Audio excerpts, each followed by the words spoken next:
Well, this session will read the final section of Chapter 9 in Joseph Campbell's book on primitive mythology. Section 5 of Chapter 9 is entitled The Caspian Microlithic Style, circa 30,000, 10,000 to 4,000 BC. A hurly-burly of folk movements, new technologies, mythological orientations, and vivid art forms now breaks upon the scene. And we are at the opening of a new age. The bow and arrow have appeared, the hunting dog, an art of rock painting alive with vivid little forms, bowmen hunting and fighting, ritual scenes, dancers, sacrificial scenes. Whereas the paintings of the caves specialized in the forms of the animals of the hunt, here we discover a lively dance of human figures in a wonderfully vivid stickman style, developed with a sense for the composition of scenes and the rendition of movement. And whereas the art of the caves gave the magical, timeless atmosphere of the realm of myth, the happy hunting ground of eternity, and the operations therein of the archetypal shamans, here we have an atmosphere of life on earth and the ritual acts of living communities. We know, too, that women are prominent in the scenes with elegantly rendered ample hips and legs and willowy bodies, gracefully poised. The scenes are vibrant with the rhythms of the concerted action of groups. Not the shaman now, but the group is the vehicle of the holy power. So here we go, Caspian hunting scene. Take a look at that.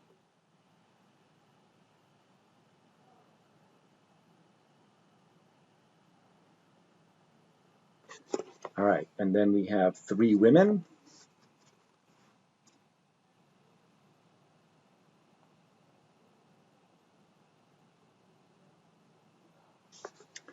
And then we have a man with a dart.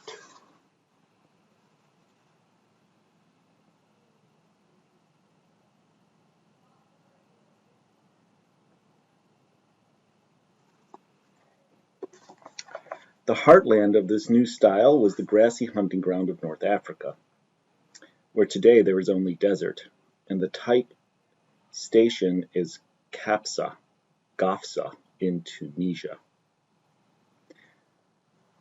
From there, a diffusion westward, turning north into Spain, is to be imagined. Europe's monuments of the period are in eastern Spain. But the field extends across the whole of North Africa to the Nile, the Jordan, Mesopotamia, India, and Ceylon. Its characteristic artifact is a tiny geometric flint, chiefly in trapezoid, rhomboid, and triangular forms, commonly known as a microlith, which has been found distributed from Morocco to the Vindhya Hills in India, and from South Africa to northern Europe. In contrast to this broad diffusion of the tools and weapons, however, the chief reported sites of the art, besides those of eastern Spain, are confined to the Sahara, which of old was a great park and pasture land full of game.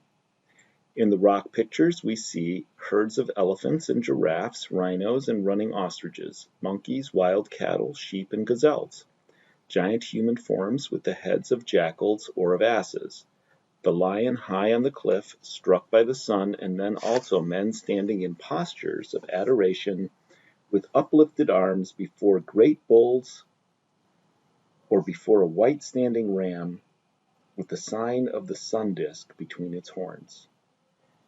Okay, we have one more picture, the White Lady in Rhodesia.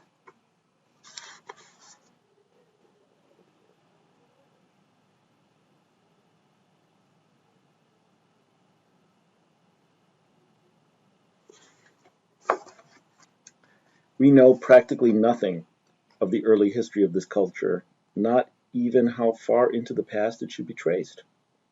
But the earliest forms, known as Lower Capsian, take us back at least as far, it would appear, as the Aurignacian. The breakthrough into Spain and thence into northern Europe did not occur, however, until about 10,000 BC, where it is termed variously Final Capsian, Tardenoisian, Azilian, Microlithic, Mesolithic, Proto-Neolithic, or Epipaleolithic. Let us not become confused, however, by names. The Capsians of North Africa appear to have been a folk of moderate stature, averaging about 5 to 5.5 feet tall, having long heads with retreating foreheads. They hunted with boomerangs, clubs, and bows, speared fish with delicate harpoons, collected berries and roots, and made a great thing of snails and shellfish. They wore beads, disc-shaped, of ostrich egg-shell, feathers, bracelets, and girdles of perforated shells. The males, like many innocents of the woman-dominated equatorial zone, instead of concealing, decorated their genitals, while the women wore long, stylish skirts. The Natufians of the Mount Carmel caves, on whose appearance, circa 6000 BC, we based our dating of the Proto-Neolithic, were a people of this Capsian culture style. Furthermore, with the progressive desiccation of the Sahara and departure of the teeming game during the 4th millennium BC, the Capsians and their painting art moved south, where their influence can be seen in the various styles of South Rhodesia, the graceful hunting scenes of the Bushmen of Basutoland, and the now famous, more mysterious White Lady of Damaraland, who, it appears, however, is actually a man, a king. They say, but no doubt then a god-king. And finally, the curious murals of Rusafe, where the sacred regicide and resurrection of the Moon King are celebrated. And so we are brought back once more to our problems of the ritual sacrifice, the dawn of the Neolithic, and the mysteries of the monster serpent and the maiden. And that ends chapter 9. Next time we'll take up chapter 10. Thank you.